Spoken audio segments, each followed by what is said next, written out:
mayambu ahanba maktada kanglei lepung original gi makedagi bisok khoirakpamna taram nokchari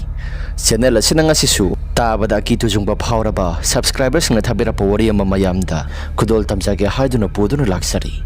wari asi lithok charapa matamda soikiba langkiba kaya yarabosu mayamna nungsibiduna ngakpiu haiduna hajari aduga amana channel asibu mapung phanba matamda sarugi biboina adomodomna like amadi subscribe share to biro mahaduna jari subscribe to matamda bell icon du on to biro mathangi wari thaglapa matamda adomodomgi phone da phangna bagidamakta adu de wari sia hongna batokjarake thaudo singa sidagina sahi taruk muki mamangi wari ama khakni matam adu da aina thengna khiba pumnamak singa donga singa simaksu kauba mata laitri ningsing luba matam dai gi sasi hauji maksu aduma ki tuna lairi ai giming ngan ba kawi yamna kana hona jaduna si sarka gi oja masa madi ojai ai na oja oi riba lama sisu khara khajik lapa maram nai si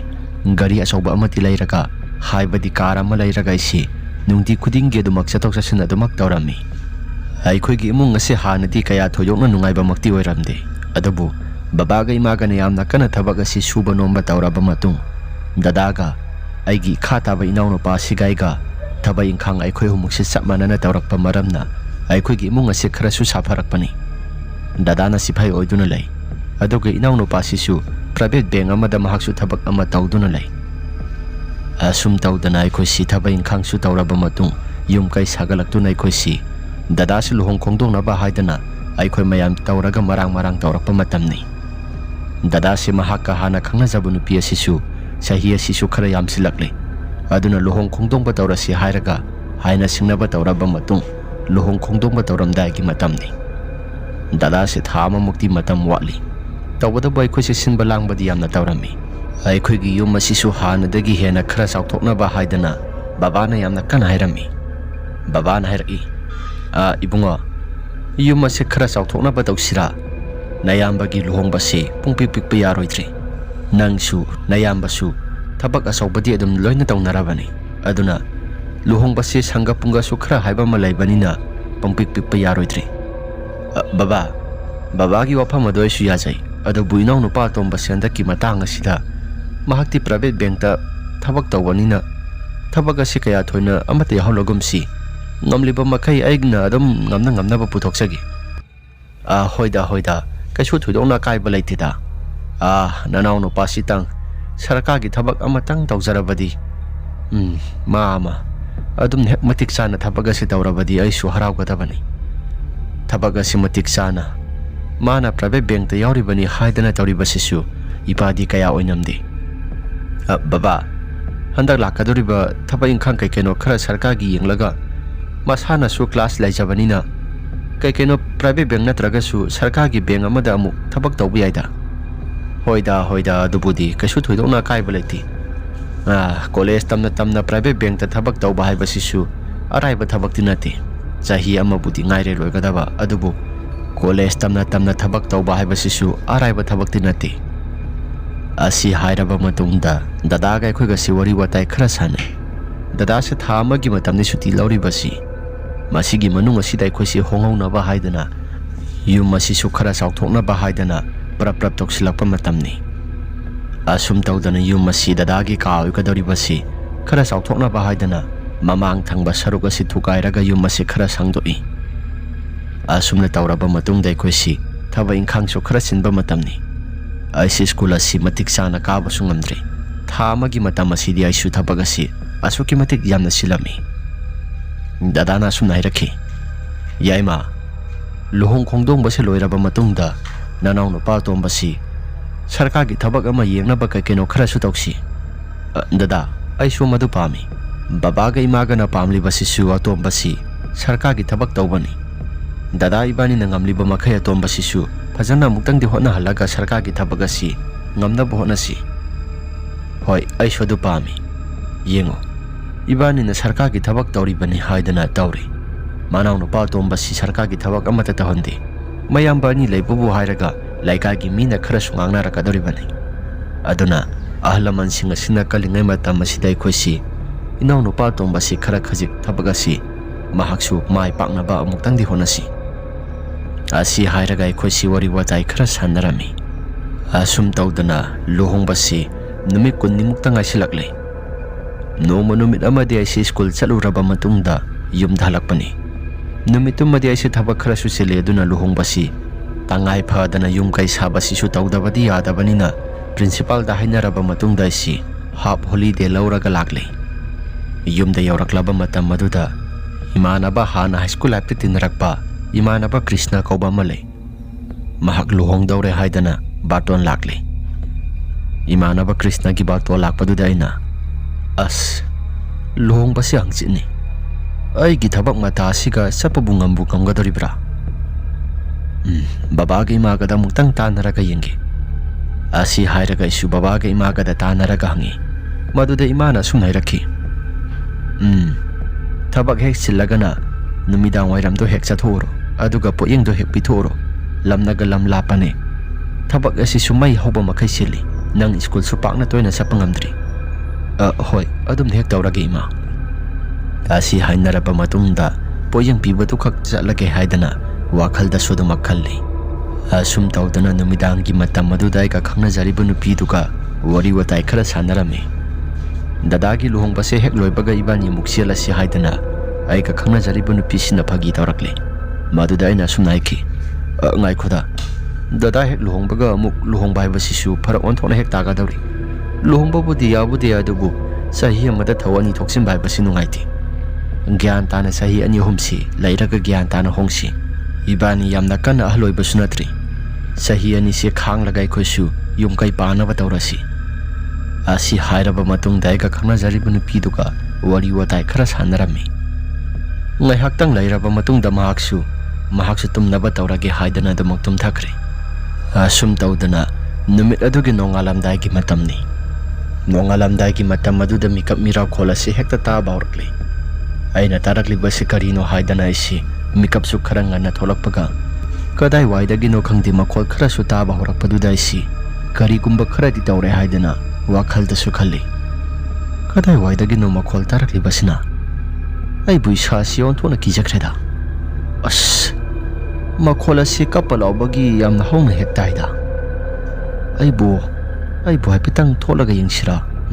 tholaga di yengarogi. Asi hairaga isi wakhalda su jajat yamna khalli. Asum tawdana nong ngampung tawraklaba matam maduda karigumba amata hek takidri. Babaga imaga sunga sa aina takiba makhol mayam singada loina hairi. Maduda imana nangi wakhalna khanbagi oiramganida kaisu thoidokpa amata su tawdi. Ima tasengna tawdaba oirabadi phai adubu ngasai takiba makhol mayam singadudi aigi wakhaldadi kaigumba amadi tawida maning maha sida mi simina gumba tholabra. Maningi abokto kanbu kalibro. Hera kainoda adum maningi na bokto di adum mapangan ikan adum maksalibani. Nang su jaja ki wakhal yamna khanjili. Ima jaja ki wakhal yamna khanbanati. Tasing naigi sasi yamna kirabani. Yare si bungo nangi wakhalna khanboirambasu yaida. Asi hairaga isi adum wa makha tadre. Asum tawdana imanaba Krishna gi luhongba marak asidi aisu kaino thaba ingkhang khara su tawi. Aduga muksu posai khara su lawba salaga yum kai sabada sangadaba polamsin adumak laiba salami. Asum tawdana isi imanaba Krishna gi luhongba numit adu yaurakle.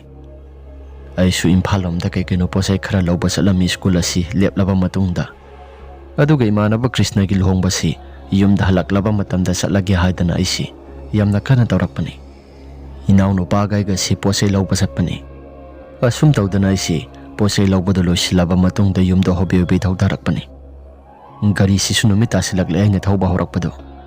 Yumda yaurakpa matam maduda isi hobi isayru singasi iruzaba loisilaba matungda satnaba haidana tawrakpani. Luzaba loisilaklaba matam maduda isi maning thangba saruk adomda laytiba aykoigi sagay dipundaba kaka amalay. Kaka sigi yana kha adomda isi hepe yengthoklupani. Hanubi amagi matawgumna kanagumba ama musinmuba makai makhwagi maningda layriba hingkholgi sambala duda muksukmuba makai saptingna lepaga lairami. Matawduda isu karino haidana isasi muna yengi. Tawriba pumnamak singasi kanano haidana muna yengba matamdadi kanagumba matahik uramde. Aisi isasi hapiti ngaksanay. Hausing yaktanggi mamangda uramba pumnamak singado ꯀꯔꯤꯒꯨꯝꯕ ꯑꯃꯠꯇ ꯍꯦꯛ ꯎꯔꯛꯇꯕꯗꯨꯗ ꯏꯁꯥꯁꯤ ꯇꯧꯔꯤꯕ ꯄꯨꯝꯅꯃꯛꯁꯤꯡ ꯑꯗꯨꯗ ꯀꯔꯤꯅꯣ ꯍꯥꯏꯗꯅ ꯃꯨꯟꯅ ꯑꯗꯨꯃꯛ ꯌꯦꯡꯕꯅꯤ꯫ ꯑꯗꯨꯕꯨ ꯀꯔꯤꯒꯨꯝꯕ ꯑꯃꯠꯇꯁꯨ ꯂꯩꯔꯝꯗ꯭ꯔꯦ꯫ ꯑꯩꯁꯤ ꯇꯨꯡ ꯂꯩꯊꯣꯛꯂꯒ ꯌꯨꯝꯗ ꯄ꯭ꯔꯞ ꯄ꯭ꯔꯞ ꯆꯪꯂꯒꯦ ꯍꯥꯏꯗꯅ ꯇꯧꯔꯛꯂꯕ ꯃꯇꯝ ꯑꯗꯨꯗ ꯀꯔꯤꯒꯨꯝꯕ ꯑꯃꯗꯤ ꯃꯈꯣꯜ ꯈꯔ ꯇꯥꯕ ꯍꯧꯔꯛꯂꯤ꯫ ꯑꯩꯈꯣꯏꯒꯤ ꯃꯅꯤꯡ ꯊꯪꯕꯗ ꯂꯩꯔꯤꯕ ꯀꯀꯥꯁꯤ ꯃꯈꯣꯏꯒꯤ ꯍꯤꯡꯈꯣꯜ ꯁꯪꯕꯜ ꯑꯁꯤ ꯀꯅꯥꯒꯨꯝꯕ ꯑꯃꯅ ꯊꯨꯗꯦꯛꯄꯒꯨꯝꯅ ꯄ꯭ꯔꯦꯛ ꯄ꯭ꯔꯦꯛ ꯂꯥꯎꯅ ꯃꯈꯣꯜ ꯈꯔ ꯇꯥꯔꯛꯂꯤ꯫ ꯑꯗꯨꯒ ꯅꯨꯄꯤ ꯑꯃꯅꯁꯨ ꯃꯨꯔꯨꯝ ꯃꯨꯔꯨꯝ ꯁꯣꯟꯕꯒꯨꯝꯅ ꯃꯈꯣꯜ ꯈꯔ ꯇꯥꯔꯛꯄꯅꯤ꯫ ꯃꯈꯣꯜꯁꯤꯡ ꯑꯁꯤ ꯇꯥꯕ ꯃꯇꯝꯗ ꯑꯩꯗꯤ ꯏꯁꯥꯁꯤ ꯀꯔꯤꯒꯨꯝꯕ ꯑꯃꯗꯤ ꯈꯟꯕ ꯍꯧꯔꯛꯂꯤ꯫ ꯇꯥꯔꯛꯂꯤꯕ ꯃꯈꯣꯜ ꯃꯌꯥꯝ ꯑꯁꯤꯗꯤ ꯀꯔꯤꯅꯣ? ꯁꯤꯗꯤ ꯀꯩꯒꯨꯝꯕ ꯑꯃ ꯏꯇꯧ ꯇꯧꯏꯗ꯫ ꯑꯩꯁꯨ ꯈꯔ ꯊꯨꯅ ꯍꯦꯛ ꯆꯠꯂꯒ ꯑꯩꯁꯨ ꯐꯠ ꯂꯥꯎꯅ ꯍꯜꯂꯛꯑꯒꯦ꯫ ꯑꯁꯤ ꯍꯥꯏꯔꯒ ꯑꯩꯁꯤ ꯋꯥꯈꯜꯗꯁꯨ ꯖꯥꯠ ꯖꯥꯠ ꯌꯥꯝꯅ ꯈꯜꯂꯤ꯫ ꯑꯁꯨꯝꯅ ꯉꯥꯏꯍꯥꯛꯇꯪꯒꯤ ꯃꯇꯨꯡꯗ ꯇꯧꯔꯝꯕ ꯄꯨꯝꯅꯃꯛꯁꯤꯡ ꯑꯗꯨ ꯑꯃꯨꯛ ꯇꯥꯈꯤꯗ꯭ꯔꯦ꯫ ꯍꯟꯗꯛꯃꯨꯛꯇꯤ ꯇꯧꯔꯤꯕ ꯄꯨꯝꯅꯃꯛꯁꯤꯡ ꯑꯗꯨ ꯀꯔꯤꯅꯣ ꯍꯥꯏꯗꯅ ꯋꯥꯈꯜꯗꯁꯨ ꯍꯥꯏꯐꯦꯠ ꯈꯟꯖꯥꯟꯅꯕꯅꯤ꯫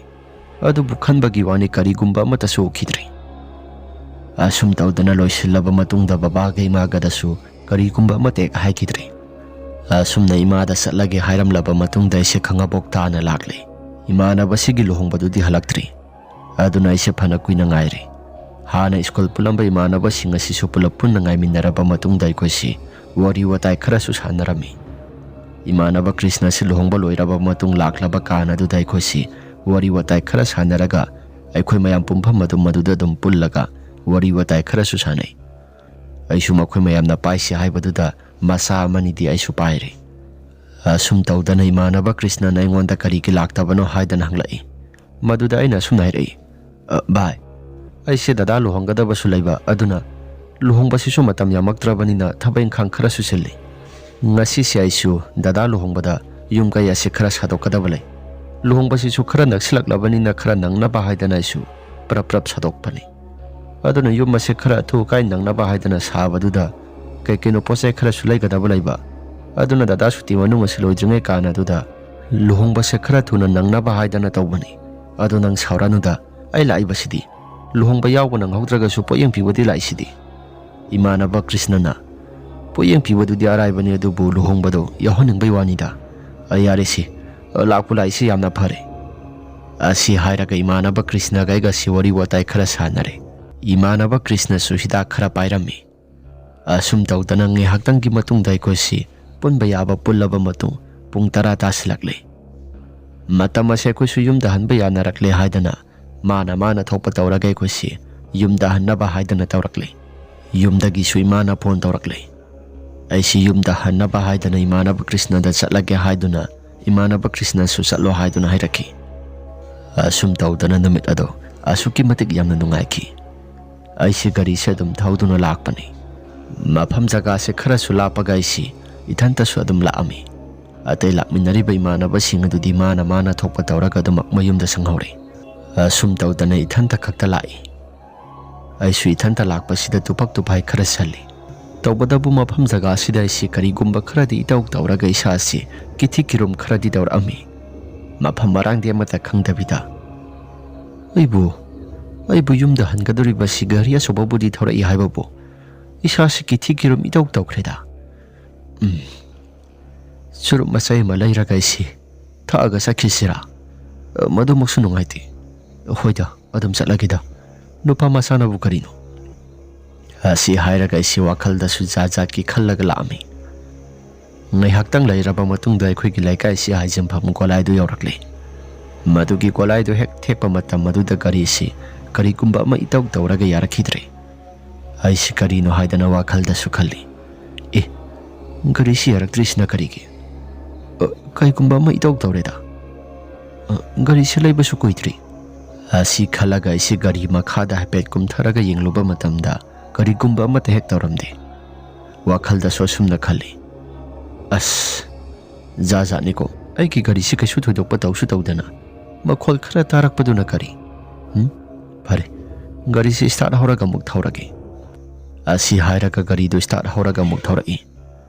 ꯑꯁꯨꯝꯅ ꯉꯥꯏꯍꯥꯛꯇꯪꯒꯤ ꯃꯇꯨꯡꯗ ꯑꯩꯁꯤ ꯑꯗꯨꯝ ꯒꯥꯔꯤꯗꯨ ꯊꯧꯔꯒ ꯂꯥꯛꯂꯦ꯫ ꯂꯩꯀꯥꯏꯒꯤ ꯃꯐꯝ ꯌꯧꯔꯝꯗꯥꯏꯒꯤ ꯃꯇꯝ ꯑꯗꯨꯗ ꯑꯩꯒꯤ ꯏꯁꯥꯁꯤ ꯀꯔꯤꯒꯨꯝꯕ ꯑꯃ ꯏꯇꯧ ꯇꯧꯔꯒ ꯑꯩꯒꯤ ꯋꯥꯈꯜꯗ ꯖꯥꯠ ꯖꯥꯠ ꯈꯟꯕ ꯍꯧꯔꯛꯂꯤ꯫ ꯂꯩꯀꯥꯏꯒꯤ ꯃꯐꯝ ꯑꯁꯤꯗ ꯀꯩꯒꯨꯝꯕ ꯈꯔ ꯇꯧꯕ ꯇꯥꯏꯅꯦ꯫ ꯅꯍꯥꯟꯋꯥꯏꯒꯤ ꯃꯇꯝꯗ ꯂꯩꯀꯥꯏꯒꯤ ꯑꯍꯜ ꯂꯃꯟꯁꯤꯡꯅ ꯀꯩꯅꯣ ꯈꯔꯁꯨ ꯉꯥꯡꯅꯕꯅꯤ꯫ mafam jaga se su khara thuna thaurage numitumadi tasina ai gi sada yamna ngakpa phawi ai gi sada su yu khara su thalakpani adubu pangki da kiba phawraklami asumna laikai ki mangpham jaga se hek yoba matam maduda gari ki tayara si mathanta mukpok launa kai ba horklei ai se karino haidana jaja yamna khalli e gari ki tayara si mathanta mukairakli basina karige kari kumba ma itok taurabra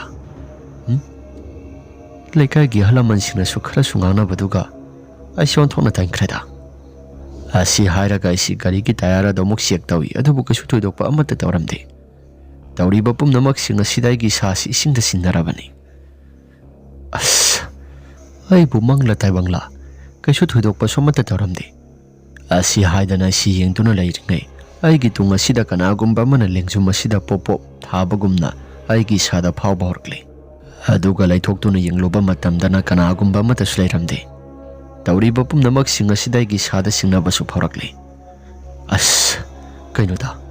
laithoktuna yengloba matamdana kanagumba mata sulairamde aduga tawriba singa sina kari as onthokpanida asi hairaga isu wakhal khalami ngai haktangi matungda isu wakhalda jaja khalakpaduna maram oiraga gari manungda parap ka khalakle yumda satlage haidana isi gari do start hoge haidana tawrakpani adubu gari si start hawai ba yakidre gari si tumina damak laikre sablepaga gari si sab hek lepkida start hobaga amate hek yakidre kamai tawriba sidi asumna wakhalda khalli ngai haktangi matungda si start hona ba haidana yamna kana sohna bani adubu upaya amata laitre phana kuina hotnaraba matungda gari se stati usina sina hoba yarakle aduga gari se muk thawa haiba muk yakidre asumna lairingai matam maduda gari asi masa mathanta thok nomba horkle gari si salo haiba suyadi aduga tawriba pumnamak singa se karino haidana wakhalda khalubada lamba phangdre oh ai gi numit asinga si surabra laikai gi lairiba mangpham machaga asida laikai gi miyoi singna sukai keno khara su aina bado madu tasing sumlabra as onthokna hina roijrida laikai gi halaman singna sukai keno khara su ngana baga mafam jaga si marak ta khara di tawi habani ai di lai gi tingi maram da sukaya thoina thaja boide adubu tawriba pumnamak singa sidi ai bu mangla taibangla tasena hairaga di aisi lai gi tingi maram da kaya thoina thaja daba misak amani adubu numisigi tawriba thodok pumnamak singa sidi ai gi sada singnaganu habi yadri isa se pangki da kiba su phawraklabani asumna ngai haktangi matungda aisi yumda halage haidana muksu gari si start horaga yengbada kari kumba matadi tawramde oh mafam jaga si lai gi tingi ahlaman singna haina bado madu soidana sumeda asi hairaga gari se khara su thauba horkli gari se sum thauraga laklaba matam maduda ai gi sada yamna pangsing da singnaba ama phawba horkli gari gi maning thangba set asida kanagumba ama tongba gumnai gi sada kanagumba ama lai haibagi sanel phangba horkli madugi sahum pumnamak singada phatlai thoktuna yengloba matamda kanagumba ama tadi lairamde asumna kanagumba ama talairamdragasu aigi tunga sida kanagumba ama tongi haibagi sanil adudi adumak phangba leptri ngai haktangi matungda aise karigumba ama tawdana satlaba matungda aikhoi gi lairak hajimpham yoramdai gi tanjani madugi tanjadu da mingsel asida kanagumba ama lairami haibadi aigi gari gi maning thangba saruga sida kanagumba ama lai haibagi sahum phangbagumna aigi gari gi mingsel haibadi mamangi mingsel asida urami aise karino haidana phatlai thoktuna yengbani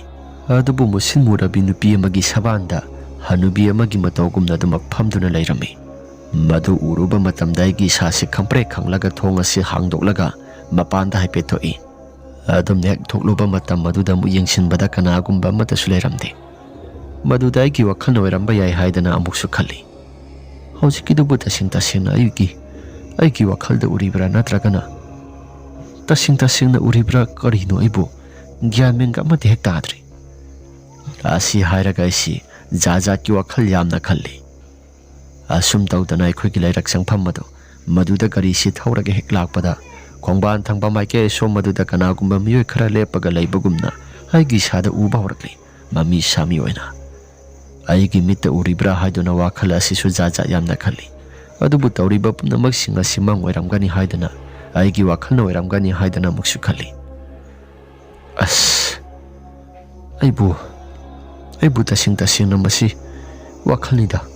ꯌꯨꯁꯨ ꯈꯔ ꯊꯛꯆꯤꯜꯂꯛꯄꯒ ꯑꯩꯁꯤ ꯖꯥꯠ ꯖꯥꯠ ꯌꯥꯝꯅ ꯎꯕꯅꯤꯗ꯫ ꯑꯁꯤ ꯍꯥꯏꯔꯒ ꯑꯩꯁꯤ ꯋꯥꯈꯜꯗꯁꯨ ꯌꯥꯝꯅ ꯈꯜꯂꯤ꯫ ꯑꯁꯨꯝ ꯇꯧꯗꯅ ꯌꯨꯝꯒꯤ ꯀꯣꯟꯊꯣꯡ ꯃꯄꯥꯁꯤ ꯊꯧꯖꯤꯜꯂꯝꯗꯥꯏꯒꯤ ꯃꯇꯝ ꯑꯗꯨꯗ ꯑꯩꯒꯤ ꯒꯥꯔꯤꯒꯤ ꯃꯃꯥꯡ ꯊꯪꯕ ꯁꯔꯨꯛ ꯑꯁꯤꯗ ꯀꯅꯥꯒꯨꯝꯕ ꯍꯅꯨꯕꯤ ꯑꯃ ꯆꯠꯂꯒ ꯂꯩꯔꯝꯃꯤ꯫ ꯃꯅꯤꯡꯒꯤ ꯑꯕꯣꯛꯁꯨ ꯃꯥꯜꯂꯤ꯫ ꯑꯩꯅ ꯃꯅꯤꯡꯒꯤ ꯑꯕꯣꯛ ꯃꯥꯜꯂꯤ ꯍꯥꯏꯗꯅ ꯑꯕꯣꯛ ꯍꯥꯏꯗꯅ ꯀꯧꯏ꯫ ꯍꯅꯨꯕꯤꯗꯨꯁꯨ ꯑꯗꯨꯃꯛ ꯆꯠꯂꯤ, ꯋꯥꯗꯤ ꯑꯃꯠꯇ ꯉꯥꯡꯗꯦ꯫ ꯃꯍꯥꯛꯅ ꯇꯧꯔꯤꯕ ꯃꯑꯣꯡ ꯃꯇꯧꯁꯤꯡ ꯑꯗꯨ ꯑꯩꯁꯨ ꯀꯔꯤꯅꯣ ꯍꯥꯏꯗꯅ ꯖꯥꯠ ꯖꯥꯠ ꯌꯥꯝꯅ ꯈꯟꯕꯅꯤ꯫ ꯑꯕꯣꯛꯅ ꯇꯧꯔꯤꯕ ꯃꯑꯣꯡ ꯃꯇꯧꯁꯤꯡ ꯑꯁꯤ ꯀꯔꯤꯅꯣ? ꯑꯩꯅ ꯀꯧꯕꯁꯨ ꯑꯃꯠꯇ ꯇꯥꯗꯦ꯫ ꯀꯩꯅꯣ ꯃꯍꯥꯛꯅ ꯇꯧꯔꯤꯕꯁꯤꯅ? ꯑꯁꯤ ꯍꯥꯏꯔꯒ ꯈꯟꯗꯨꯅ ꯂꯩꯔꯤꯉꯩ ꯃꯇꯝ ꯑꯗꯨꯗ ꯍꯅꯨꯕꯤꯗꯨꯗꯤ ꯀꯗꯥꯏ ꯇꯥꯅ ꯆꯠꯈ꯭ꯔꯕꯅꯣ ꯍꯥꯏꯕꯗꯨ ꯃꯐꯝ ꯃꯔꯥꯡ ꯑꯃꯠꯇ ꯈꯪꯈꯤꯗ꯭ꯔꯦ꯫ ꯍꯧꯖꯤꯛ ꯉꯥꯏꯍꯥꯛꯇꯪꯒꯤ ꯃꯃꯥꯡꯗ ꯑꯩꯒꯤ ꯏꯃꯥꯡ ꯑꯁꯤꯗ ꯆꯠꯂꯝꯕꯅꯤ, ꯑꯗꯨꯕꯨ ꯀꯔꯤꯒꯨꯝꯕ ꯑꯃꯠꯇ ꯍꯦꯛ ꯎꯈꯤꯗ꯭ꯔꯦ꯫ ꯇꯧꯔꯤꯕ ꯄꯨꯝꯅꯃꯛꯁꯤꯡ ꯑꯁꯤ ꯑꯩꯁꯨ ꯀꯔꯤꯅꯣ ꯍꯥꯏꯗꯅ ꯃꯪꯂꯥ ꯇꯥꯏꯕꯪꯂꯥ ꯍꯥꯏꯔꯒ ꯋꯥꯈꯜꯗ ꯌꯥꯝꯅ ꯈꯟꯖꯥꯟꯅꯩ꯫ ꯑꯁ, ꯏꯁꯥꯁꯤ ꯑꯣꯟꯊꯣꯛꯅꯁꯨ ꯋꯥꯈꯜ ꯑꯁꯤ ꯋꯥꯈ꯭ꯔꯦꯗ꯫ ꯉꯁꯥꯏ ꯑꯩꯅ ꯆꯠꯂꯝꯗꯥꯏꯒꯤ ꯃꯇꯝꯗ ꯎꯈꯤꯕꯗꯨꯒ ꯑꯣꯟꯊꯣꯛꯅꯁꯨ ꯆꯥꯟꯅꯈ꯭ꯔꯦꯗ꯫ ꯑꯁ, ꯏꯁꯥꯁꯤ ꯀꯤꯕ ꯃꯌꯥꯝ ꯑꯃ ꯍꯦꯛ ꯐꯥꯎꯍꯜꯂꯤꯗ꯫ ꯑꯁꯤ ꯍꯥꯏꯔꯒ ꯋꯥꯈꯜꯗꯁꯨ ꯖꯥꯠ ꯖꯥꯠ ꯌꯥꯝꯅ ꯈꯜꯂꯤ꯫ ꯑꯁꯨꯝ ꯇꯧꯗꯅ ꯊꯣꯡꯒꯥꯜ ꯑꯁꯤꯗ ꯑꯩꯁꯤ ꯆꯪꯂꯒꯦ ꯍꯥꯏꯗꯅ ꯍꯦꯛ ꯇꯧꯕ ꯃꯇꯝ ꯑꯗꯨꯗ ꯒꯦꯠ ꯑꯁꯤ ꯍꯥꯡꯉꯨ ꯍꯥꯏꯗꯅ ꯍꯣꯔꯟ ꯑꯁꯤ ꯌꯥꯝꯅ ꯀꯟꯅ ꯀꯟꯅ ꯈꯣꯡꯏ꯫ ꯏꯃꯥꯁꯨ ꯄꯥꯛꯅ ꯊꯣꯛꯇꯦ, ꯃꯁꯥꯁꯦ ꯇꯨꯝꯊꯔꯨꯕ ꯃꯥꯜꯂꯤ꯫ ꯉꯥꯏꯍꯥꯛꯇꯪꯒꯤ ꯃꯇꯨꯡꯗ ꯑꯩꯁꯦ ꯒꯦꯠ ꯑꯁꯤ ꯍꯥꯡꯒꯦ ꯍꯥꯏꯗꯅ ꯄ꯭ꯔꯞ ꯄ꯭ꯔꯞ ꯆꯪꯕ ꯃꯇꯝ ꯑꯗꯨꯗ ꯀꯅꯥꯒꯨꯝꯕ ꯑꯃ ꯑꯩꯒꯤ ꯂꯦꯡꯖꯨꯝ ꯑꯁꯤꯗ ꯄꯣꯞ ꯄꯣꯞ ꯊꯥꯔꯛꯏ꯫ ꯑꯩꯁꯦ ꯀꯅꯥꯅꯣ ꯍꯥꯏꯗꯅ ꯍꯟꯗꯛꯃꯨꯛꯇꯤ ꯐꯠ ꯌꯦꯡꯈꯠꯂꯨꯕ ꯃꯇꯝꯗ ꯃꯅꯤꯡꯒꯤ ꯑꯕꯣꯛ ꯑꯁꯤ ꯑꯣꯏꯔꯝꯃꯤ꯫ ꯃꯁꯥꯁꯤ ꯀꯥꯔꯨꯝ ꯀꯥꯔꯨꯝ ꯇꯧꯔꯒ ꯅꯣꯛꯈꯤ ꯅꯣꯛꯈꯤ ꯇꯧꯔꯒ ꯂꯩꯔꯝꯃꯤ꯫ ꯃꯇꯧ ꯑꯗꯨ ꯎꯔꯨꯕ ꯃꯇꯝꯗ ꯑꯩꯗꯤ ꯏꯁꯥꯁꯤ ꯀꯤꯕꯅꯁꯨ ꯏꯁꯥꯁꯦ ꯈꯪꯄ꯭ꯔꯦꯛ ꯈꯪꯂꯒ ꯌꯥꯝꯅ ꯀꯟꯅ ꯂꯥꯎꯈꯤꯔꯝꯃꯤ꯫ ꯑꯁꯨꯝꯅ ꯑꯩꯁꯦ ꯒ꯭ꯌꯥꯟ ꯃꯥꯡꯂꯒ ꯑꯗꯨꯃꯛ ꯂꯦꯛꯊꯈ꯭ꯔꯤ꯫ ꯉꯥꯏꯍꯥꯛꯇꯪꯒꯤ ꯃꯇꯨꯡꯗ ꯑꯩꯁꯦ ꯒ꯭ꯌꯥꯟ ꯇꯥꯔꯛꯂꯤ꯫ ꯕꯕꯥꯒ ꯏꯃꯥꯒꯅ ꯑꯩꯁꯦ ꯁꯦꯕꯥ ꯇꯧꯗꯨꯅ ꯂꯩꯔꯝꯃꯤ꯫ ꯃꯗꯨꯗ ꯏꯃꯥꯅ, "ꯏꯕꯨꯡꯉꯣ, ꯅꯪꯕꯨ ꯀꯩꯀꯩ ꯊꯦꯡꯅꯔꯒꯦ?" ꯑꯩꯁꯦ ꯉꯥꯏꯍꯥꯛꯇꯪꯗꯤ ꯏꯁꯥꯁꯤ ꯀꯤꯗꯨꯅ ꯅꯤꯡꯖꯤꯡ ꯃꯥꯡꯖꯤꯡꯅꯗꯨꯅ ꯂꯩ꯫ "ꯁꯦ, ꯅꯪꯕꯨ ꯀꯩꯀꯩ ꯊꯦꯡꯅꯔꯒꯦ?" "ꯏꯃꯥ, ꯍꯧꯖꯤꯛ ꯑꯩꯅ ꯊꯦꯡꯅꯈꯤꯕꯗꯨ ꯇꯁꯦꯡꯅ ꯎꯔꯤꯕ꯭ꯔꯥ? ꯅꯠꯇ꯭ꯔꯒꯅ ꯀꯔꯤꯅꯣ? ꯑꯩꯕꯨ ꯒ꯭ꯌꯥꯟ ꯃꯦꯟꯒ ꯑꯃꯠꯇ ꯇꯥꯗ꯭ꯔꯦ." "ꯁꯦ, ꯀꯩꯁꯨ ꯊꯣꯏꯗꯣꯛꯄ ꯑꯃꯠꯇ ꯑꯣꯏꯔꯝꯃꯣꯏꯁꯦ꯫ ꯅꯪꯕꯨ ꯀꯩꯀꯩ ꯊꯦꯡꯅꯔꯒꯦ?" "ꯑꯩꯅ ꯍꯧꯖꯤꯛ ꯎꯈꯤꯕꯗꯨ ꯃꯅꯤꯡꯒꯤ ꯑꯕꯣꯛ ꯑꯗꯨ ꯑꯩꯅ ꯒꯦꯠ ꯃꯄꯥꯟ ꯑꯁꯤꯗ ꯍꯥꯡꯗꯣꯛꯀꯦ ꯍꯥꯏꯗꯅ ꯑꯩꯕꯨ ꯒꯦꯠ ꯑꯁꯤ ꯍꯥꯡꯗꯣꯛꯄ ꯍꯧꯔꯛꯂꯕ ꯃꯇꯝ ꯑꯗꯨꯗ ꯃꯅꯤꯡꯒꯤ ꯑꯕꯣꯛ ꯑꯁꯤꯅ ꯑꯩꯒꯤ ꯂꯦꯡꯖꯨꯝ ꯑꯁꯤꯗ ꯄꯣꯞ ꯄꯣꯞ ꯊꯥꯔꯛꯏ꯫ ꯍꯥꯏꯐꯦꯠ ꯑꯩꯁꯤ ꯃꯥꯏ ꯂꯩꯊꯣꯛꯇꯨꯅ ꯌꯦꯡꯂꯨꯕꯗ ꯃꯅꯤꯡꯒꯤ ꯑꯕꯣꯛꯇꯨ ꯑꯣꯏꯔꯝꯃꯤ꯫ ꯏꯃꯥ, ꯉꯁꯥꯏ ꯑꯩꯅ ꯆꯠꯂꯝꯗꯥꯏꯒꯤ ꯃꯇꯝꯗꯁꯨ ꯃꯈꯣꯏꯒ ꯑꯩꯈꯣꯏꯒ ꯇꯥꯏꯅꯕ ꯀꯔꯛ ꯑꯁꯤꯗ ꯌꯥꯝꯅ ꯀꯤꯔꯕ ꯁꯛꯇꯝ ꯑꯃꯗ ꯀꯩꯅꯣ ꯑꯩꯁꯨ ꯎꯔꯝꯃꯤ꯫ ꯑꯗꯣ ꯇꯧꯔꯤꯕ ꯄꯨꯝꯅꯃꯛꯁꯤꯡ ꯑꯁꯤ ꯀꯔꯤꯅꯣ ꯑꯩ ꯒ꯭ꯌꯥꯟ ꯃꯦꯟꯒ ꯑꯃꯠꯇ ꯇꯥꯗꯦ꯫ ꯑꯩꯅ ꯉꯁꯥꯏ ꯏꯃꯥꯟꯅꯕꯁꯤꯡꯒ ꯄꯨꯂꯞ ꯄꯨꯜꯂꯨꯔꯕ ꯃꯇꯨꯡ ꯈꯥꯡꯉꯕꯣꯛꯇꯒꯤ ꯍꯜꯂꯛꯄꯗꯁꯨ ꯏꯁꯥꯁꯤ ꯀꯩꯅꯣ ꯈꯔꯁꯨ ꯊꯦꯡꯅꯈꯤꯕꯅꯤ꯫ ꯇꯧꯔꯤꯕ ꯄꯨꯝꯅꯃꯛꯁꯤꯡ ꯑꯁꯤ ꯑꯩ ꯀꯔꯤꯅꯣ ꯒ꯭ꯌꯥꯟ ꯃꯦꯟꯒ ꯑꯃꯠꯇ ꯇꯥꯗ꯭ꯔꯦ." ꯑꯁꯤ ꯍꯥꯏꯔꯒ ꯑꯩꯁꯤ ꯏꯃꯥꯗ ꯄꯥꯎ ꯇꯝꯂꯝꯃꯤ꯫ "ꯃꯅꯤꯡꯒꯤ ꯅꯕꯣꯛ ꯑꯗꯣ ꯑꯅꯥꯕꯁꯤ ꯌꯥꯔꯔꯣꯏ ꯍꯥꯏꯗꯅ ꯀꯩꯅꯣ ꯈꯔꯁꯨ ꯍꯥꯏꯅꯩ꯫ ꯑꯁ, ꯃꯅꯤꯡꯒꯤ ꯑꯕꯣꯛ ꯑꯁꯤ ꯌꯥꯗ꯭ꯔꯒꯗꯤ ꯂꯨꯍꯣꯡꯕꯁꯦ ꯀꯥꯏꯒꯗꯧꯔꯤꯕ꯭ꯔꯥ? ꯑꯗꯨꯒꯤꯗꯤ ꯀꯩꯁꯨ ꯊꯣꯏꯗꯣꯛꯄ ꯑꯃꯠꯇ ꯇꯧꯔꯣꯏꯗ꯫ ꯁꯥꯒꯩꯁꯨ ꯄꯨꯟꯕ ꯅꯠꯇꯕꯅꯤನ ꯀꯩꯁꯨ ꯑꯀꯥꯏꯕ ꯑꯃꯠꯇ ꯂꯩꯔꯣꯏ." "ꯏꯃꯥ, ꯑꯩꯗꯤ ꯉꯁꯥꯏ ꯊꯦꯡꯅꯈꯤꯕ ꯃꯌꯥꯝꯁꯤꯡ ꯑꯗꯨꯅ ꯃꯔꯝ ꯑꯣꯏꯔꯒ ꯑꯩꯁꯤ ꯏꯁꯥꯁꯤ ꯌꯥꯝꯅ ꯀꯤꯔꯤ." ꯑꯁꯤ ꯍꯥꯏꯔꯒ ꯏꯃꯥꯗꯁꯨ ꯄꯥꯎꯁꯤꯡ ꯑꯁꯤ ꯇꯝꯂꯝꯃꯤ꯫ ꯕꯕꯥꯅꯁꯨ ꯃꯥꯏꯕ ꯑꯃ ꯄꯨꯔꯒ ꯂꯥꯛꯈꯤ꯫ ꯃꯥꯏꯕꯗꯨꯅ ꯑꯁꯨꯝ ꯍꯥꯏꯔꯛꯈꯤ, "ꯁꯤꯒꯗꯧꯔꯕ ꯊꯋꯥꯏ ꯑꯃ ꯅꯆꯥꯅꯨꯄꯥꯁꯤꯅ ꯊꯦꯡꯅꯔꯦ꯫ ꯑꯗꯨꯅ ꯂꯝꯂꯥꯏ ꯈꯔꯁꯨ ꯑꯣꯛꯅꯔꯛꯄ ꯃꯔꯝꯅ ꯃꯍꯥꯛꯀꯤ ꯃꯁꯥꯁꯦ ꯂꯥꯏꯒꯤ ꯇꯤꯟꯒꯤ ꯈꯔꯁꯨ ꯈꯥꯏꯗꯣꯛꯇꯕ ꯌꯥꯔꯣꯏꯗ꯭ꯔꯤ." ꯑꯁꯤ ꯍꯥꯏꯔꯒ ꯃꯥꯏꯕꯗꯨꯅ ꯂꯥꯏꯒꯤ ꯇꯤꯟꯒꯤ ꯀꯩꯅꯣꯈꯔ ꯇꯧꯔꯕ ꯃꯇꯨꯡꯗ ꯑꯩꯁꯦ ꯈꯔꯁꯨ ꯐꯔꯤ꯫ ꯑꯁꯨꯝ ꯇꯧꯗꯅ ꯅꯣꯡꯉꯥꯜꯂꯝꯗꯥꯏꯒꯤ ꯃꯇꯝ ꯑꯗꯨꯗ ꯃꯅꯤꯡꯒꯤ ꯑꯕꯣꯛ ꯑꯁꯤ ꯂꯩꯇ꯭ꯔꯦ ꯍꯥꯏꯗꯅ ꯂꯩꯀꯥꯏꯒꯤ ꯄꯥꯎ ꯆꯦꯜꯂꯛꯈꯤ꯫ ꯑꯩꯁꯨ ꯇꯧꯔꯤꯕ ꯄꯨꯝꯅꯃꯛꯁꯤꯡ ꯑꯁꯤꯅ ꯃꯔꯝ ꯑꯣꯏꯔꯒ ꯃꯅꯤꯡꯒꯤ ꯑꯕꯣꯛ ꯑꯁꯤ ꯁꯤꯔꯝꯗꯥꯏꯒꯤ ꯃꯇꯝꯗ ꯂꯩꯀꯥꯏꯒꯤ ꯃꯪꯐꯝ ꯑꯃꯗꯤ ꯑꯩꯈꯣꯏꯒꯤ ꯃꯅꯤꯡ ꯃꯌꯥꯁꯤꯗ ꯀꯩꯅꯣ ꯈꯔ ꯁꯟꯅꯤꯜ ꯐꯪꯕꯅꯤ ꯍꯥꯏꯔꯒ ꯋꯥꯈꯜꯗꯁꯨ ꯈꯜꯂꯛꯂꯤ꯫ ꯑꯁꯨꯝ ꯇꯧꯗꯅ ꯃꯅꯤꯡꯒꯤ ꯑꯕꯣꯛ ꯑꯁꯤ ꯃꯊꯧ ꯃꯉꯝ ꯐꯖꯅ ꯄꯥꯡꯊꯣꯛꯄ ꯂꯣꯏꯔꯕ ꯃꯇꯨꯡꯗ ꯁꯣꯔꯥꯠꯀꯤꯗꯃꯛꯇ ꯁꯦꯝꯕ ꯁꯥꯕꯁꯨ ꯇꯧꯔꯛꯂꯕꯅꯤ꯫ ꯁꯣꯔꯥꯠ ꯃꯅꯨꯡ ꯑꯁꯤꯁꯨ ꯃꯅꯤꯡꯒꯤ ꯑꯕꯣꯛꯀꯤ ꯊꯋꯥꯏ ꯑꯁꯤ Hanggar hantha makhoi konthong asida chatlaga lei haidana laikai gi mioisina wa hekta launai. Tauriba pumnamak singa sai khodi karigumba matasu khangdi nongmatasu thengnakhidi. Aidi taukiba pumnamak singa duna maram oiraga yumdagi sumapal amate hek thoktrabani. Maningi aboga si keno khara tawi haidana laikai gi mioisina suwa launabaga